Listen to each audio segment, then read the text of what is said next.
Hello les amis, bienvenue ici sur la chaîne YouTube Petit Copeau. Je te propose dans cette vidéo l'aménagement complet d'un petit atelier, comme ça un petit abri de 20 mètres carrés.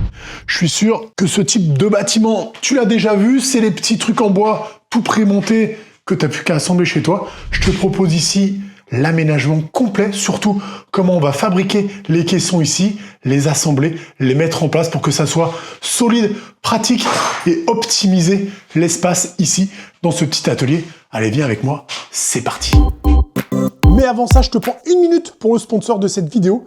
C'est Reolink, une marque et un partenaire de confiance avec qui je n'ai que des bons retours, non seulement pour mon utilisation personnelle, ma famille et mes amis, et vous, sur le réseau, ça se passe très très bien, c'est très quali. Reolink, c'est des caméras de vidéosurveillance que tu vas pouvoir avoir sur batterie, filaire, sur le Wi-Fi, sur de la 4G, avec ou sans électricité, même avec des panneaux solaires. Reolink, c'est ça, ça, ou encore ça. Bon les amis, le projet il commence ici, dans l'atelier. Je range un petit peu le bordel. Et puis, on va usiner, préparer le plus de choses possible ici, c'est-à-dire 8 caissons pour les emmener là-bas sur le chantier et les mettre en place. Le bois que j'ai acheté, je vais te le montrer tout de suite, immédiatement, il est dans le camion. Pour l'assemblage de nos caissons, j'aime bien utiliser la lamelleux, c'est très facile, je t'ai déjà fait pas mal de tutos avec. Là, c'est des caissons, donc tous les bords, ils vont être empilés les uns contre les autres, on va jamais les voir. Donc, je pense qu'aujourd'hui, j'ai envie d'utiliser de la vis fraisoir, collée, serré, comme j'aime à le dire, avec les presses et les serre-joints, et ça suffit très largement. Donc on est ici avec le bois que j'ai acheté, c'est donc du contreplaqué Doucoumé, il fait 18 mm d'épaisseur, sa classification c'est intérieur, tu vois ici qu'il a des plis qui sont assez compacts, assez jolis, et Oukoumé, c'est ce bois un peu exotique, légèrement rosé qu'il y a dessus. En général, dans les moins chers et très corrects, moi j'achète du contreplaqué de peuplier, là il n'y en avait pas, donc j'ai pris ça, ça va être encore un peu plus dense, les feuilles sont bien droites. C'est pas facile de comparer tous les contreplaqués parce qu'il y a plein de classifications différentes, AA, 1.1, 1.2, tout ça. Donc là, je te montre un tout petit peu ma facture quand même. Pour notre projet, on a 4 feuilles de contreplaqué qui font 3,10 m par 1,50 m. Et au mètre carré, on est à 27 €, ce qui nous fait un coût total de 636 €. On va essayer de limiter les coûts au maximum. Ici, on a toutes nos façades. Donc, j'ai 8 meubles, 8 façades. On va faire des poignées traversantes. On va le travailler, on va le poncer, chanfrein. On va faire des gravures. Avant de se jeter sur la fabrication des caissons et tout de suite les assembler, les coller, ça, ce sont tous mes panneaux de côté de caissons. Eh bien, on va prendre le temps. Je vais aller les tracer ici à l'intérieur pour pouvoir plus facilement tracer et percer les petits tétons pour mettre les étagères. Donc, tout ça, je vais prendre le temps de le faire avant. Ça, tu le trouves chez un marchand de panneaux, de grossistes de bois qui vont tout aussi bien aux professionnels qu'aux particuliers. Tu peux aller le voir, lui faire un devis. Si tu achètes une, deux, même une seule feuille, il n'y a pas de problème, il va te le vendre. C'est beaucoup plus intéressant, beaucoup plus quali que dans tous les bricots, pimpins et rigolos du coin, que ça soit Marché, Brico Dépôt, Leroy, Pimpinou, tous ces trucs-là, c'est beaucoup plus cher et le CP en général, hein, en tous les cas vers chez moi, j'ai pas vu tous les grandes distribs de France, sont de piètre qualité. Je les mets, je les trace, c'est très important, et ensuite on va les assembler, les coller, ça va être de la chaîne, ça va aller assez vite, mais il y a un gros travail de prépa. Donc je te l'ai dit, je les ai tracés ici, tu vois, il y a 4 petits points. Je vais aller percer pour mettre mes petits tétons de rayonnage d'étagère, tout simplement. Comme ça, ce sera plus simple, une fois assemblé, ce sera déjà fait, j'aurai plus qu'à les mettre et mettre mes étagères, et ensuite on va pouvoir les assembler. Donc maintenant qu'on a tout préparé, qu'on a bien fait tous nos petits trous, on est prêt à fabriquer nos caissons. Fabrication simple, pressé, pré-trou et une vis dedans, mais on va quand même bien prendre le temps de faire les choses bien. C'est pas parce que c'est simple que ça peut être merdique, ça peut être très très bien. Donc déjà, ici, on va tracer avec le trusquin sur l'extrémité du montant. Notre CP fait 18 mm, on trace à 9 mm pour être sûr de pointer, de percer au milieu et de ne pas se retrouver en travers avec une vis qui sort sur le côté. Ensuite, j'utilise ici un petit foret amorceur qui a une fraise comme ça au bout. C'est très pratique, ça te fait ton pré-trou de 3 mm et puis ça vient faire ton petit fraisage pour avoir quelque chose de propre. Et j'utilise ici des vis avec des têtes Torx. Moi, j'utilise que ça, c'est TX, c'est vraiment top quand tu as goûté à ça. Le reste, le PZ, tu le balances. Là, c'est de la 4,35, donc elles sont un petit peu plus grosses que mon pré-trou. C'est parfait, c'est idéal. Ensuite, je viens bloquer, serrer mon caisson pour pas qu'il bouge pendant que je travaille avec des presses easy. Et je viens affleurer un petit peu mes montants. En bas du caisson, tu remarques ici qu'on a un panneau plein. C'est indispensable. Après, on va venir le poser. Je vais essayer de trouver une technique pour trouver des pieds pour le mettre dessus. Et en haut, ici, on a le droit de tricher, comme les caissons qu'on achète dans le commerce, pour économiser du bois. Tu as vu, on a la chair de bois. L'idée, c'est d'optimiser un maximum les chutes et de réduire le prix de ce projet. Donc, j'ai découpé dans les chutes des petits montants ici qui font 14 de large, un de chaque côté. Ça suffit largement pour avoir un bon équarrage, sachant qu'après, dessus, on aura un plan de travail. Comme ça, je peux mixer avec mes explications le petit travail que je viens de faire juste avant. Bon, tu vois ici que ma série de caissons est prête, donc j'en ai 8 au total. Maintenant, on va se pencher un petit peu sur les façades qui sont ici. Donc on prend le beau côté pour la face visible, le parement. De l'autre côté, c'est un peu moins beau, alors c'est pas toujours flagrant, mais des fois ça se voit bien. Genre là, tu vois, on voit bien qu'il y a des morceaux différents. Et voilà, donc on va y avoir le bon côté ici. Je les ai pointés ici pour qu'ils puissent facilement aller visser ces petites pancartes de reconnaissance, comme tu me vois là. Eh bien, chaque porte a sa petite reconnaissance. C'est pas grand chose, mais en vrai, c'est vachement pratique. Moi, je m'en sers. Tu sais vite où sont tes vis, tes trucs, tes machins, sans trop chercher. Surtout quand t'as une ribambelle de portes comme ça. Donc, je sais pas ce dont il a besoin exactement, notre ami Paul, à ranger dans son garage. J'en ai fait quelques-unes ici. Je te montre un petit peu. Voilà, des drôles, des utiles, je pense. Et puis, à l'occasion, on pourra le refaire très facilement. Ce qui est important ici, et ce qui nous intéresse, tu vois là je suis en train de les découper et de les graver au laser, c'est qu'elles vont être toutes découpées avec 4 petits trous. Et tu vois, moi ici j'avais été obligé de mesurer, mettre le niveau pour les mettre propres et tout, et ben lui il n'aura pas besoin. Il aura juste à les placer ici devant ses portes et il sait que chaque petit trou de vis ici va aller se pointer là-dedans. Voilà, ça va être facile, ça va être beau. Qu'est-ce qu'on leur fait à ces portes? Eh bien, poncer, chanfrein tout le tour, et surtout, on va installer les charnières amorties de cuisine. Comme d'hab, j'utilise celles-là, elles sont très bien, elles sont amorties sur Amazon. Je te mets les liens dans la description. Ce qu'il faut retenir, c'est qu'on utilise toujours le diamètre 35. Le reste, c'est un peu de la merde, ça sert à rien. Et que pour les pointer et les percer, je vais percer avec ma perceuse à colonne pour avoir un fraisage bien droit, bien perpendiculaire. Et surtout, je vais venir utiliser cette petite cale ici, qui est vraiment très bien, très gabarit, que j'ai juste à pointer contre ma façade. Hop, ici, et je sais où je dois exactement percer mon trou de charnière. Allez, c'est parti!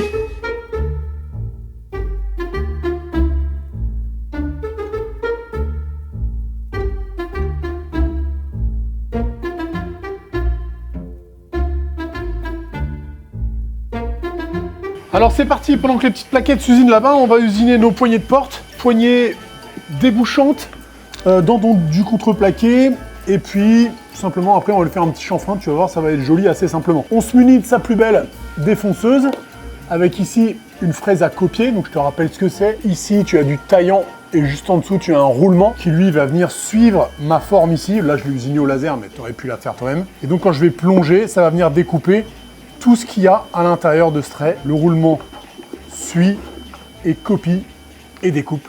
C'est parti, en pratique.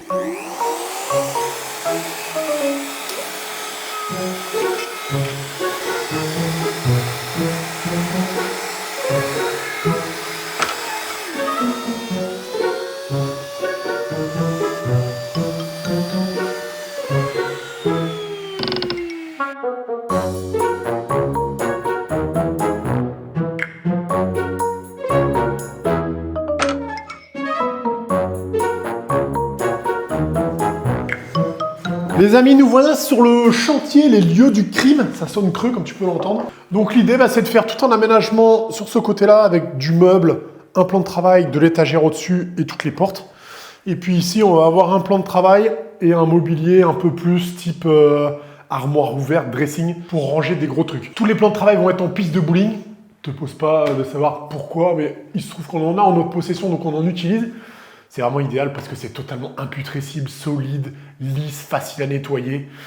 C'est comme du compact. Je sais pas si tu vois, c'est un matériau exemple quand tu vas au camping. Tu as été cet été, les douches, les parois de camping, elles sont faites avec ça. Tu as aussi des parements de façade qui sont faites avec ça. L'idée, c'est de poser mes caissons ici sur des pieds. Donc j'ai fabriqué ça à l'atelier hier. C'est-à-dire que ça va faire non seulement ma plainte de devant, mais aussi j'ai un petit rebord ici pour venir me fixer dans la maçonnerie.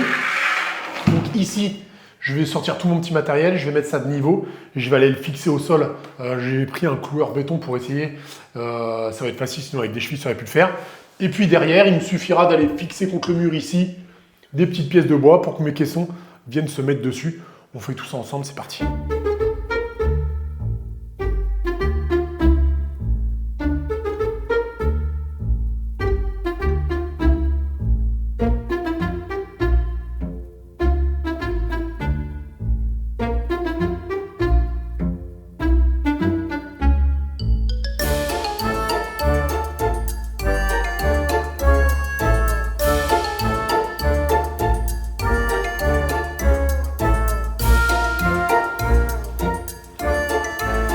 Normalement, le dernier caisson doit rentrer parce que je m'étais prévu un petit peu de marge.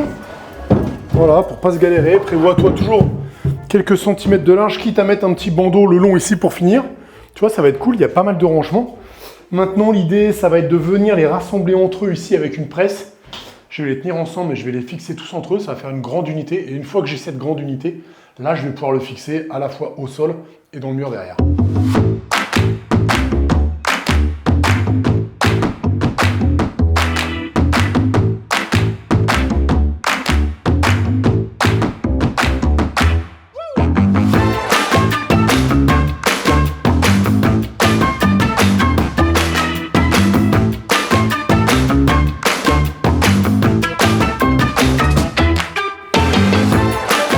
Voilà, le plan de travail est posé.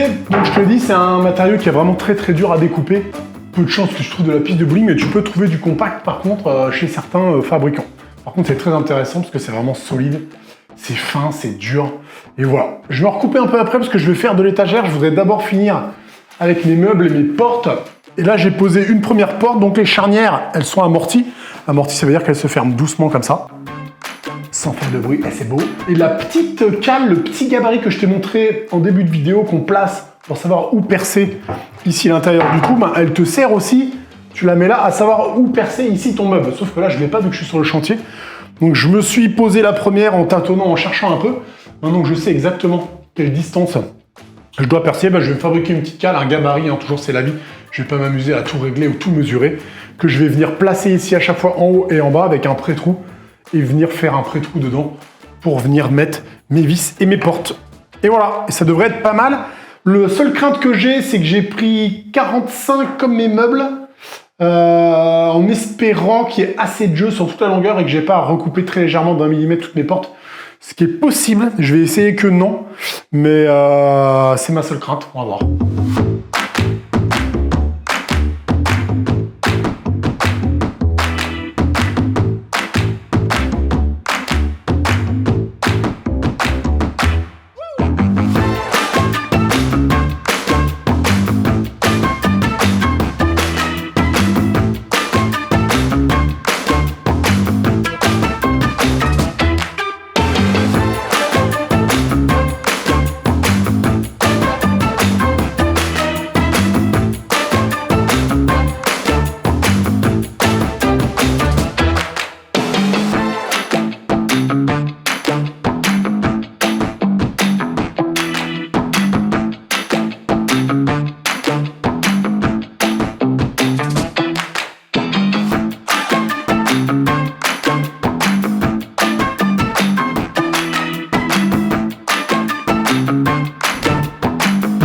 J'arrive au bout de l'aménagement de ce petit atelier, de ce petit garage d'une vingtaine de mètres carrés. On va faire le tour ensemble de tout ce qui a été fait ici.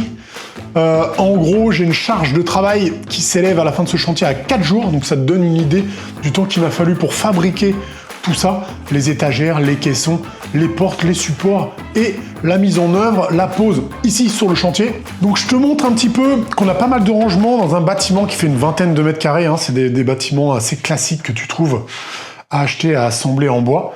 Donc j'ai refait ici une petite colonne en plus pour pouvoir ranger pas mal de vis. Tu vois ici que Paul a déjà pas mal pris possession des lieux. On a une étagère ici, toujours en piste de bowling avec les petites équerres maison. Je t'ai pas montré en détail la fabrication de ces équerres, mais tu peux les trouver en cliquant ici. C'est une vidéo qui est déjà sortie sur ma chaîne YouTube, comment fabriquer ces équerres solides et pas chères à volonté pour chez toi. Donc on fait tout le tour ici de l'atelier avec une grande étagère d'une trentaine de centimètres. Ici, tu vois une petite déco que j'ai fait pour Paul. Ça, si tu aimes les trucs comme ça, bah, tu peux aller voir sur ma page Instagram. J'en ai fait pas mal. Et il y a des petites vidéos complètes là-dessus, des réels. Ici, on a pas mal de rangements avec une finition qui est très limitée, mais j'ai rajouté un petit sabot en bas parce que tout le meuble, il portait sur le mur là-bas. Et ici, j'avais de la portance et je voulais pas aussi que, comme tu peux voir, le contreplaqué touche le sol pour pas qu'il y ait d'effet mèche et d'humidité qui puisse remonter. Donc, je l'ai bloqué avec un petit sabot. Et du coup, j'ai la force qui va se reporter ici.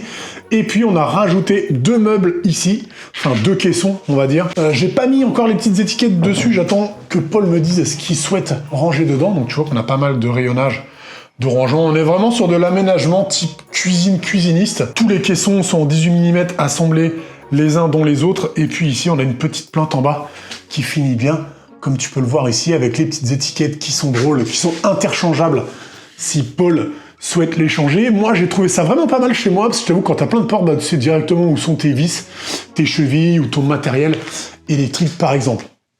Tu peux voir ici qu'on a quand même des poignées faites maison avec des charnières amorties. C'est quand même pas rien au niveau quali. T'as tout de suite quelque chose de très solide. Tu vois ici, je vais pouvoir fermer toutes mes portes. Hop, hop. Et elles vont venir se fermer proprement, gentiment, amorties avec un petit réglage qui est quand même pas mal, assez précis, assez propre, assez joli. Et ce revêtement qui est assez fou, qui est super fin, que tu pourras trouver dans le commerce sous le nom de Compact ou d'autres marques qui font ça. Là, ici, nous, c'était de la piste de bowling. Ça va être très compliqué pour toi de trouver ça. Il se trouve qu'on en a en notre possession. On les a utilisés ici sur ce chantier. N'hésite pas, surtout pas à me dire ce que tu penses. J'espère que ça a pu au moins te distraire, peut-être même te donner des idées. Qui sait, t'apprendre des petits trucs, des petits tips sur comment aménager ton atelier et fabriquer sur toutes tes caissons. Comme ça, c'est très facile, c'est très simple. Au niveau du bois, on a 4 feuilles au total de contreplaqué, donc on arrive quand même, ça fait 150 balles la feuille, 300, ça fait 600 balles de contreplaqué. Si tu souhaites me soutenir, tu peux mettre un pouce en l'air, partager cette vidéo, ajouter un commentaire, je réponds à tous les commentaires personnellement.